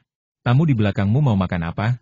Yuan Ming mengabaikan permintaan Jiang Changxi dan bertanya pada tamu di belakangnya. Baiklah, aku tidak akan menggodamu lagi. Aku mau bubur. Jiang Changxi memerintah sambil tersenyum, cara paling umum untuk memasak nasi. Bubur bukan salah satu dari 100 hidangan. Wajah Yuan Ming tampak puas, begitu samar hingga hampir tak terlihat. Kenapa tidak? Bubur hanya butuh nasi dan air, tanpa bahan lain. Jiang Changxi sedikit terkejut. Buburnya tidak termasuk dalam 100 hidangan. Silakan pesan lagi. Yuan Ming tidak bermaksud menjelaskan. Baiklah, kalau kau tidak mau, tunggu saja. Aku akan mencarinya dulu, kata Jiang Changxi sambil duduk, mengeluarkan ponselnya, dan mulai mencari di Baidu. Yuan Ming mengabaikan Jiang Changxi dan menatap orang-orang yang mengantri di belakangnya dengan ekspresi bertanya di wajahnya. Bos, ini paket nasi gorengnya, kata Mu Xiaoyun cepat. Tunggu sebentar. Yuan Ming berbalik dan kembali ke dapur. Jari-jari Jiang Changxi yang ramping dan indah meluncur cepat di layar ponsel, dan segera dia menemukan apa yang diinginkannya. Ketika Yuan Yo mengeluarkan set nasi goreng telur, Jiang Changxi berkata dengan percaya diri, Bos Yuan, saya ingin seporsi bubur nasi buatan Mi Bai. Baiklah, tunggu sebentar. Yuan Ming mengangguk sebagai jawaban. Tunggu sebentar, ini mungkin salah. Pelanggan yang baru saja memesan bubur dan ditolak baru saja selesai makan. Dulu saya merasa simpati saat mendengar seseorang ditolak pada pesanan yang sama dengan saya, tetapi kini saya hanya dipenuhi rasa ketidakpuasan. Ada apa? Yuan Ming tidak mengizinkan Mu Xiaoyun mengurusi hal semacam itu, jadi dia bertanya langsung. Bos Yuan, apa yang Anda lakukan mungkin melanggar aturan dan akan merusak reputasi Kompas Anda. Wajah pelanggan itu tampak tidak senang, tetapi nadanya normal. Katakan saja langsung. Yuan Ming tampak tenang. Pada saat ini, orang-orang yang menunggu juga mulai berbicara. Ada apa, Bos Yuan? Bukankah bubur dan bubur nasi itu sama? Tanya seseorang dengan bingung. Tentu saja. Apakah karena nama yang berbeda? Beberapa orang juga penasaran, apakah ini masalah nama? Apa bedanya? Cuma beda antara satu kata dan dua kata, katanya dengan nada agak meremehkan, sambil menunggu orang-orang menonton acaranya. Bukan itu perbedaannya. Dari perspektif struktur karakter, kata bubur lebih kuno, sedangkan kata bubur lebih baru. Lalu pria itu melanjutkan dengan bercerita banyak tentang bubur, yang membuat orang yang baru saja mengatakan perbedaan antara satu kata dan dua kata itu tampak bingung. Kurasa karena cara memasaknya berbeda. Pelayan itu masih mempercayai reputasi Yuan Ming. Dia pasti punya alasan sendiri, tapi dia tetap ingin mendengar penjelasan Yuan Ming. Tunggu saja dan lihat apa yang terjadi dengan Bos Yuan. Orang-orang yang menunggu tentu ingin menyaksikan keseruannya. Saya baru saja memesan bubur, dan Bos Yuan bilang bubur bukan salah satu hidangan Mi Bai. Tapi, pesanan wanita ini diterima. Apa maksudnya ini? Pelanggan itu langsung menunjuk Jiang Changxi. Karena kamu pesan bubur dan dia pesan bubur nasi. Apa masalahnya? Yuan Ming langsung menjelaskan perbedaannya dengan nada tenang. Bukankah bubur dan bubur beras itu sama? Kenapa dia boleh makan, tapi aku tidak? Pelanggan itu masih tampak bingung. Mereka bukan hal yang sama. Yuan Ming mengoreksi dengan wajah serius. Cuma beda cara ngomongnya. Apa bedanya? Nada bicara pelanggan itu sangat gigih. Lupakan saja, biar aku yang menjelaskannya. Jiang Changxi menonton pertunjukan itu cukup lama dan memutuskan untuk melakukannya sendiri. Bos Yuan, jangan terlalu berterima kasih. Cepat buatkan aku makan. Sebelum menjelaskan, Jiang Changxi tak lupa menggoda Yuan Ming. Sebenarnya, bubur dan bubur beras itu berbeda, kata Jiang Changxi kepada para tamu setelah melihat Yuan Ming benar-benar kembali ke dapur. Mengapa mereka tidak sama? Tamu itu menyilangkan tangannya, tampak tidak yakin. Kamu mau pesan bubur putih, kan? Jiang Changxi pertama kali memulai pembicaraan. Ya, ini tidak melanggar aturan yang ditetapkan oleh Mi Bai. Pelanggan tetap mematuhi aturan toko Yuan Ming. Tapi bubur putih adalah makanan tradisional suku Han di Provinsi Qingzhou. Di antara bubur-bubur di Qingzhou, bubur tanpa bumbu disebut bubur putih. Betul, kan? Jiang Changxi suka membangkitkan selera makan orang saat berbicara. Ya, jadi kupikir bubur itu terbuat dari beras, kata pelanggan itu dengan ekspresi tegas di wajahnya. Tidak. Karena aku tidak akan membahas detail perbedaan antara memasak bubur dan bubur beras. Jiang Changxi tampak muda dan cantik, tetapi kata-katanya sangat meyakinkan. Apa maksudnya? Para tamu dan penonton semuanya sangat penasaran. Secara logika, tidak ada perbedaan lain kecuali ini, tetapi tampaknya ada beberapa perbedaan utama. Karena bubur butuh sup, tapi bubur nasi tidak. Jiang Changxi menunjukkan perbedaan terbesar antara keduanya. Sup, kamu butuh ini untuk bubur? Pelanggan itu bingung. Baru pertama kali ini dia tahu kalau bubur dan bubur beras itu berbeda. Pertama-tama, terima kasih atas dukungan kalian semua. Saya tidak suka memposting bab demi bab. Hanya saja periode tiket bulanan ganda telah dimulai, dan saya tidak bisa membiarkan semua upaya lebih dari sebulan sia-sia, jadi saya memohon tiket bulanan lagi. Terima kasih atas dukungan Anda. Sup, yang tulang babi? Tanya seorang pengunjung restoran dengan rasa ingin tahu. Shangri-La bukan kaldu, mereka berbeda. Jiang Changxi menggelengkan kepalanya, menyangkal. Apa bedanya? Tamu tadi juga mengungkapkan bahwa dia tidak mengerti. Bahan utama supnya adalah ikan mas kepala besar. Jelas, kan? Jiang Changxi menjelaskan lagi. Bubur itu butuh sup, jadi yang saya makan sebelumnya itu bubur, bukan bubur. Reaksi para pengunjung berbeda-beda. Saya merasa telah mempelajari sesuatu yang baru. Pengunjung yang mendapatkan pengetahuan baru. Bos Yuan menyegarkan pemahaman saya tentang makanan setiap hari.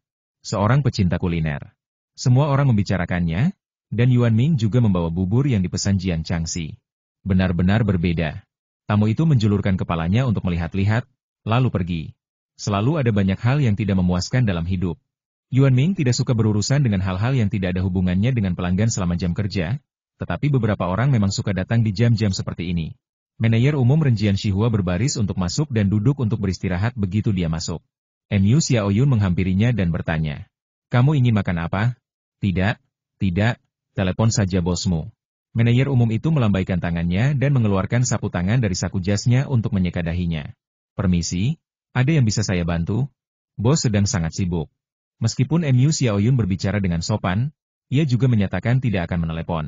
"Apa yang kau tahu, bocah? Ini hal yang bagus. Katakan saja bos Chef Yu sedang mencarinya." Manajer umum itu tidak akan marah pada bocah, tetapi nadanya agak terburu-buru. "Bilang saja dulu kalau bos sedang sibuk." Mu Xiaoyun tahu bosnya tidak suka ada yang mencarinya saat ini. "Lupakan saja, aku akan datang sendiri." Manajer umum, yang sudah cukup istirahat, mengabaikan Mu Xiaoyun dan langsung berlari ke Yuan Ming. "Bos Yuan, apa kabar? Saya manajer umum Renjian Shihua, dan nama belakang saya Cheng." Manajer Cheng menyela pesanan pelanggan dan mulai memperkenalkan diri. "Makan apa?" Yuan Ming seolah tak mendengar dan tak menjawab, namun kembali melanjutkan kata-kata yang baru saja terputus. Pelanggan itu sangat kooperatif dan berkata, "Kalau begitu, kami akan pesan mie kuah bening dengan rumput jinling." "Oke, tunggu sebentar." Yuan Ming mengangguk dan kali ini menatap manajer Cheng yang sedikit malu. "Apapun itu, mari kita bicarakan setelah jam kerja. Tapi urusanku cukup mendesak. Bagaimana kalau aku beritahu dia dulu?" Manajer Cheng punya banyak hal yang harus diselesaikan setiap hari, dan bos Xie Suesi masih menunggu hasilnya. "Tidak, terima kasih." Yuan Ming langsung menolak, mengenakan masker, dan mulai menyiapkan makanan. Manajer Cheng tentu saja tidak akan begitu patuh hingga hanya menunggu seperti itu. Jadi setiap kali Yuan Ming keluar, ia akan mengucapkan beberapa kata ambigu. Akhirnya, ia mendapati Yuan Ming akan mengabaikannya kecuali ia memesan makanan. 7 atau 8 menit kemudian, melihat Yuan Ming keluar dari dapur lagi, manajer Cheng mengambil tempat duduknya sebelumnya dan berkata, "Pesan dan makanlah." "Permisi, Anda mau makan apa?" Nada bicara Yuan Ming tetap sama. "Jangan buang-buang waktu kalian semua. Bos Yuan mungkin tahu tujuan kunjungan saya. Saya hanya ingin bertanya apakah Anda tertarik bekerja di hotel kami. Kalau iya, hubungi saya dan saya akan datang menjemput Anda langsung," kata manajer Cheng sambil mengeluarkan kartu nama dan meletakkannya di atas meja. "Terima kasih. Kalau tidak mau pesan, silakan pesan makanannya ke orang yang antre di belakangmu."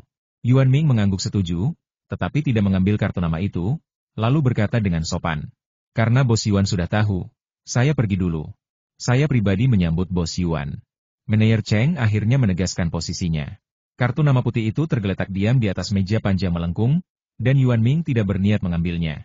"Xiaoyun, bersihkan," kata Yuan Ming sambil memiringkan kepalanya. "Baik, bos." Mu Xiaoyun, yang sedikit khawatir, langsung menjawab dengan gembira setelah mendengar kata-kata Yuan Ming. Para pengunjung restoran yang menonton di dekatnya juga menatap kartu nama itu dengan saksama. Mu Xiaoyun maju 2 langkah untuk mengambil kartu nama itu. Ia keluar dari toko dan melemparkannya keluar. Pada saat ini, semua pengunjung restoran tersenyum lega. Istirahat makan siang berlalu dengan cepat. Ketika Yuan Ming hendak menutup toko setelah mengantar Mu Xiaoyun pergi, Seorang gadis berambut pendek mengenakan celana pendek denim dan kaos bertuliskan huruf, sedang mengendarai skuter listrik, berhenti di depan toko Yuan Ming. Tunggu, tunggu. Gadis itu berteriak keras sambil memarkir mobilnya. Yuan Ming terdiam sejenak, berpikir bahwa dirinya tidak dipanggil, dan terus bersiap menutup pintu. Bos, tunggu sebentar. Gadis itu langsung berlari ke Yuan Ming. Ada apa? Yuan Ming menghentikan pekerjaannya dan bertanya dengan nada datar. Bos, Anda bukan orang baik. Saya sudah beberapa kali ke sini, tapi baru kali ini saya melihat Anda. Gadis itu tampak sangat seksi, katanya genit sambil mengipasi dirinya dengan tangan. Baiklah, ada apa? Yuan Ming mengangguk dan memberi isyarat agar dia melanjutkan. Perkenalkan, saya dari Mei Mei Group Buing Takaot. Saya di sini hari ini, berharap Tuan Yuan mau bergabung dengan pembelian berkelompok di situs web kami. Gadis itu tampak sangat muda. Ia menyatakan tujuannya bahkan sebelum memasuki pintu. Ia tampak seperti pendatang baru. Saya tidak melayani pembelian berkelompok di sini. Anda salah orang, kata Yuan Ming serius. Aku tahu harga di sini mahal, tapi kalau ada diskon atau semacamnya, bisnisnya pasti lebih baik, dan banyak orang yang malas keluar juga bisa mencicipi masakanmu. Gadis itu membujuk dengan serius. Dilarang bawa pulang? Dilarang bawa pulang, itu aturannya, kata Yuan Ming serius sambil berdiri di depan pintu. Apakah Anda khawatir tentang pengirimannya? Situs web kami memiliki staf pengiriman khusus, dan ada persyaratan ketat terkait waktu dan kecepatan. Kekhawatiran Anda tidak perlu, dan Anda akan menyukai tingkat layanan yang kami berikan. Gadis itu mengeluarkan setumpuk dokumen dari tas di belakangnya dan hendak menyerahkannya kepada Yuan Ming untuk dilihat. Tidak, aku punya aturanku sendiri. Yuan Ming langsung mengulurkan tangannya untuk menolak, dan sebelum gadis itu sempat berbicara, dia berkata, selamat tinggal. Lalu dia menutup pintu. Ditolak lagi. Gadis itu meletakkan dokumen-dokumen itu dengan lesu, menaiki skuter listriknya, dan perlahan pergi. Yuan Ming segera menutup pintu, kembali ke dapur, duduk di kursinya dan mulai memeriksa apa yang baru saja dirilis sistem. Benar saja, tepat ketika Yuan Ming menolak pembelian grup, sistem mengeluarkan tugas lain. Sistem menampilkan kata-kata misi peningkatan dimulai. Tugas peningkatan tolak pembelian grup dari lebih dari 10 platform pengiriman makanan. Hadiah tugas ambil 1 fragmen hidangan sekali dan tingkatkan 1 set camilan. Kemajuan tugas 110. Deskripsi yang sederhana dan jelas. Yuan Ming merasa kesal. Setelah membacanya dengan saksama 3 kali, saya memutuskan untuk meminta klarifikasi. Apakah ini berarti saya akan mencapai level 3 setelah menyelesaikan tugas ini? Sistem menampilkan kata-kata ya. Tidak ada batas waktu, kan? Yuan Ming menyadari bahwa ini adalah tugas tanpa batas waktu dan memastikannya lagi. Sistem menampilkan kata-kata ya. Yuan Ming. Dia mempelajari tugas itu dengan saksama. Jika Yuan Ming tidak begitu bosan, dia pasti ingin bertanya pada sistem. Selainnya, apakah ada hal lain yang ingin dikatakan? Setelah memahami isi tugas, Yuan Ming mulai berpikir tentang cara menyelesaikannya. Saya tidak tahu apakah ada lebih dari 10 platform pengiriman makanan. Yuan Ming mengeluarkan ponselnya dan mulai mencari. Kalau bicara soal tempat makan untuk dibawa pulang, Yuan Ming hanya tahu beberapa yang paling terkenal. Tapi kalau dihitung dengan jari, hanya ada 5 atau 6, yang masih jauh dari 10. Bagaimana mencapai hal ini juga merupakan hal yang sulit. Mungkin saja 1, 2, atau bahkan 3 perusahaan datang ke Yuan Ming untuk memesan makanan, tetapi mustahil bagi mereka semua untuk datang. Lalu Yuan Ming muncul dengan ide cemerlang. Sistem, kalau aku mendatangi mereka lalu menolak mereka, apakah itu terhitung menyelesaikan misi? Sistem selalu melarang publisitas independen, dan perilaku Yuan Ming melewati batas, menguji batas bawah sistem. Sistem menampilkan kata-kata tidak dihitung. Baiklah. Yuan Ming pada dasarnya bisa memprediksi bahwa itu tidak akan berhasil. Karena jalan pintas tidak berhasil, Yuan Ming harus memikirkan cara lain. Waktu berlalu begitu cepat saat ia duduk di sana, dan tiba-tiba sudah jam kerja malam. Melihat informasi pengiriman makanan dibawa pulang secara daring, Yuan Ming mendapat ide baru. Jadi ada percakapan aneh di toko Yuan Ming pada malam hari. Pekerjaan apa yang kamu lakukan? Yuan Ming menatap pengunjung restoran yang baru saja masuk dan bertanya dengan serius. Sales, ada apa? Pelayan yang datang terkejut dan menjawab tanpa sadar. Apakah ada kegiatan hiburan setelah pulang kerja? Yuan Ming melanjutkan bertanya. Ya? Kami sedang mengadakan pesta makan malam atau semacamnya. Kami akan bernyanyi setelah makan malam. Ada apa? Pelayan restoran yang bekerja sebagai penjual itu tampak sangat gugup. Biasanya, Yuan Ming jarang berkata apa-apa selain bertanya apa yang ingin ia makan, apalagi bertanya tentang pekerjaan dan kebiasaan makannya. Mungkinkah mereka melihat bakatnya dan berencana untuk menerimanya sebagai murid? Penjual itu bingung. Dia sekarang punya pekerjaan yang lumayan, dan jika dia bisa mendapatkan pesanan besar, dia mungkin bisa makan selama 2 bulan. Haruskah dia setuju? Sebelum si Jian bisa menyelesaikan kekusutannya, Yuan Yao berkata, "Oh, lalu, tidak terjadi apa-apa." Mu Xiaoyunlah yang menyapa dan menerima perintah. Si penjual benar-benar bingung. Apa yang terjadi? Baru setelah aroma makanan membangunkannya, ia langsung memusatkan perhatian dan mulai menyantap makanan lezat itu. Para pengunjung datang silih berganti di malam hari. Tak lama kemudian, seorang gadis masuk, mengenakan hot pants dan suspender, tampak keren, lalu masuk. "Pekerjaan apa yang kamu lakukan?" Yuan Ming tampak serius, seperti polisi yang memeriksa registrasi rumah tangga. "Mengapa Anda menanyakan hal itu, Bos Yuan?" Tanya gadis itu dengan raut wajah penasaran. "Ada sesuatu yang terjadi." Yuan Ming mengangguk dengan serius. "Belanja kosmetik? Mungkinkah Bos Yuan, Anda butuh produk perawatan kulit?" Gadis itu melirik ke kiri dan ke kanan ke arah wajah Yuan Ming. "Tidak perlu." "Apa ada kegiatan hiburan setelah pulang kerja?" Yuan Ming ditatap oleh gadis itu, tetapi ia tidak merasakan apapun, kecuali mundur selangkah. "Bekerja saja sudah cukup melelahkan. Bagaimana aku bisa punya energi untuk melakukan hal lain? Tentu saja aku harus pulang dan tidur," kata gadis itu seolah-olah itu sudah biasa. "Jadi, apakah kamu biasanya makan di luar?" Yuan Ming melanjutkan bertanya dengan ekspresi lembut di wajahnya. "Ya, sungguh menyedihkan. Apakah Bos Yuan akan menyediakan layanan antar jemput di masa mendatang?" Tanya gadis itu dengan heran. "Tidak, saya hanya merasa kurirnya kurang bertanggung jawab," tolak Yuan Ming tegas, lalu berkata santai. "Benar. Sekarang ini, banyak pesanan makanan dibawa pulang yang datang sangat terlambat. Saat mereka datang, aku sudah kelaparan." Gadis itu mulai mengeluh panjang lebar. Ia berbicara dengan sangat lancar, membuat Yuan Ming tak sempat bicara sepatah kata pun. Butuh beberapa saat bagi gadis itu untuk menyadari masalah lainnya. "Bos Yuan, apa sebenarnya yang ingin Anda katakan tadi?" "Tidak ada." Yuan Ming berbalik dan pergi dengan tegas. Mengeluh memang merupakan keterampilan yang perlu dimiliki setiap orang, sungguh menakutkan. Meskipun orang kedua gagal, Yuan Ming tidak patah semangat. Ia belajar dari pengalaman tersebut dan terus mencari target berikutnya. Kali ini, ia mencoba menargetkan seseorang yang tampaknya kurang banyak bicara. Orang yang datang beberapa saat kemudian benar-benar memenuhi harapan Yuan Ming. Kulitnya putih bersih, seolah belum pernah terkena sinar matahari, dan tubuhnya agak gemuk. Ia tampak seperti orang yang pendiam namun tenang. "Apa pekerjaanmu?" tanya Yuan Ming. "Sekarang kau harus bertanya tentang pekerjaanmu saat makan?" Ini trik baru Bos Yuan. Pria itu menyeringai menggoda. "Tidak, ada sesuatu," jawab Yuan Ming jujur. "Mengapa kamu perlu bertanya tentang profesimu?" Pria itu sedikit terkejut. "Kalau tidak nyaman, pesan saja makanannya." Yuan Ming tidak memaksanya dan memberi isyarat untuk melihat daftar harga di belakang. "Bos Yuan benar-benar lucu," kata pria itu. Ia menatap wajah Yuan Yao dan tidak menemukan perubahan apapun. Bos Yuan memang seperti ini. Ekspresinya tidak pernah berubah. "Ya." Yuan Ming mengangguk, menganggapnya sebagai pujian untuk bawahannya. "Bos Yuan, pemilik Aula Mahjong, ayo main ke sini kapan-kapan. Gratis."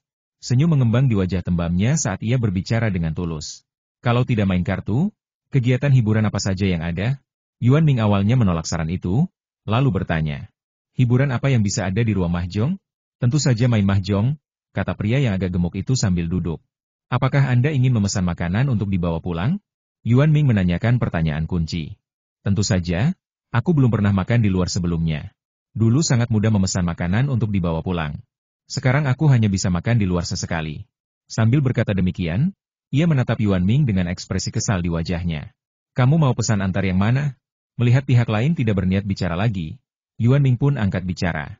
"Mei Mei dan Jisoo adalah dua perusahaan yang menghasilkan banyak uang.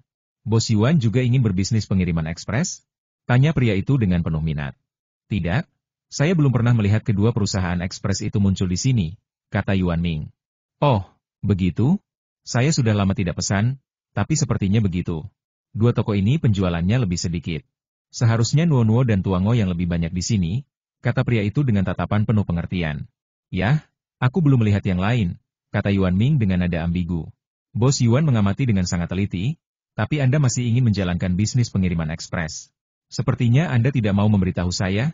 Melihat Yuan Ming begitu peduli dengan makanan dibawa pulang, pria itu tidak percaya Yuan Ming tidak akan melakukan apa yang dikatakannya. Soal rahasia bisnis, dia tahu. Setelah berubah pikiran, pria itu memutuskan untuk kembali dan menyelesaikan masalah ini. "Mau makan apa?" Yuan Ming mengakhiri topik pesan antar dan mulai menanyakan pertanyaan-pertanyaan normal seputar makanan. Hal ini semakin menguatkan dugaan pria yang agak gemuk itu. Tak lama kemudian, Mereka yang datang sendiri atau berpasangan ditanyai oleh Yuan Ming tentang pekerjaan mereka, kegiatan hiburan yang biasa mereka lakukan, dan pertanyaan lainnya. Selama ada hiburan, Yuan Ming akan berhenti berbicara dan langsung memesan. Para otaku dan pembantu rumah tangga yang tidak memiliki kegiatan hiburan melihat bahwa Yuan Ming masih banyak bicara seharian. Saya punya gambaran samar tentang tujuan Yuan Ming bertanya tentang makanan dibawa pulang. Jadi saya memutuskan untuk kembali dan melihat lebih dekat situs web makanan dibawa pulang tersebut. Yuan Ming mengikuti rencananya selangkah demi selangkah, perlahan-lahan bersiap untuk menyelesaikan tugasnya. Secara kebetulan, platform pengiriman makanan lain datang di malam hari dengan harapan dapat bekerja sama dengan Yuan Ming. Adapun Yuan Ming, tentu saja dia menolak dengan serius, jadi hanya ada 8 perusahaan yang tersisa untuk menyelesaikan tugas tersebut. Masih panjang jalan yang harus ditempuh. Keesokan harinya, Yuan Ming mendapat ide baru. Setelah jam kerja tutup di pagi hari, ia duduk di depan pintu dan berhenti mengukir, tetapi malah asyik bermain dengan ponselnya. Hal ini jarang terjadi. Bos Yuan, apakah Anda tidak memotong makanan hari ini? Tanya seorang pengunjung yang penasaran. Ya. Yuan Ming mengangguk, menggerakkan jari-jarinya di layar ponselnya, selalu terpaku pada situs web makanan siap saji. Baiklah, aku tidak akan mengganggu Bos Yuan lagi. Melihat Yuan Ming sedang fokus bermain, para pengunjung restoran dengan bijaksana pergi. Yuan Ming mendongak dan melihat para pengunjung restoran sudah berbalik dan pergi. Kurangnya rasa ingin tahu. Bagaimana mungkin orang seperti itu berhasil? Yuan Ming mengeluh dalam hati dan terus bermain dengan ponselnya. Kecuali jam kerja, Yuan Ming duduk di kursinya bermain ponsel sepanjang hari. Beberapa orang maju untuk bertanya karena penasaran, sementara yang lain menonton dalam diam, tetapi tidak ada yang bertanya apa yang Yuan Ming inginkan. Jadi keesokan harinya, Yuan Ming mengeluarkan tabletnya dan duduk di pintu lagi, masih melihat halaman makanan untuk dibawa pulang, tetapi tidak membeli apapun. Entah karena tabletnya lebih besar atau tidak, efeknya kali ini sedikit lebih baik. Sepanjang hari, 5 orang bertanya kepada Yuan Ming apa yang ingin ia lakukan dengan tablet ini. Respons Yuan Ming cukup konsisten, saya sedang membolak-baliknya, cukup menarik. Hari berikutnya berlalu. Dan kali ini Yuan Ming mengeluarkan laptop barunya. Ada sebuah fungsi di laptop itu yang awalnya ingin dicoba Yuan Ming di dalam kamar, tetapi kali ini ia membawanya keluar.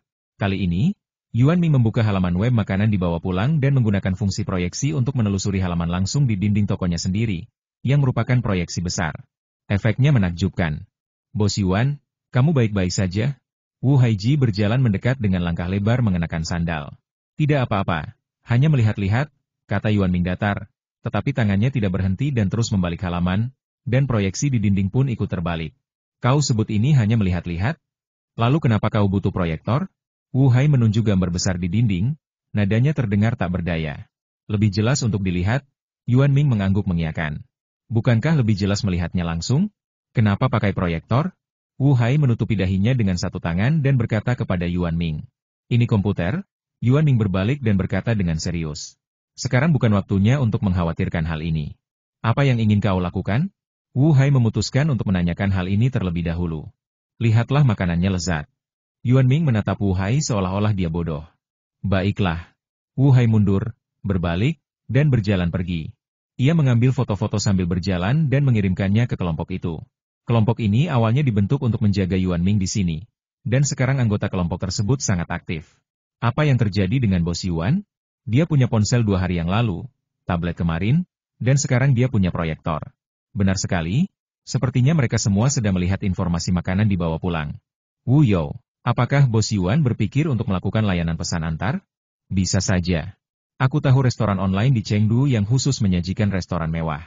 Maukah kau memperkenalkan mereka? Wu Hai memegang ponselnya sambil berpikir. Ini bagus, yang umum juga cocok dengan Bos Yuan. Setelah semua orang mendiskusikan ide ini, mereka mulai mengobrol lagi, pada dasarnya berbicara tentang makanan, atau makanan lezat apalagi yang bisa dihasilkan Yuan Ming yang langsung mengalahkan makanan di luar.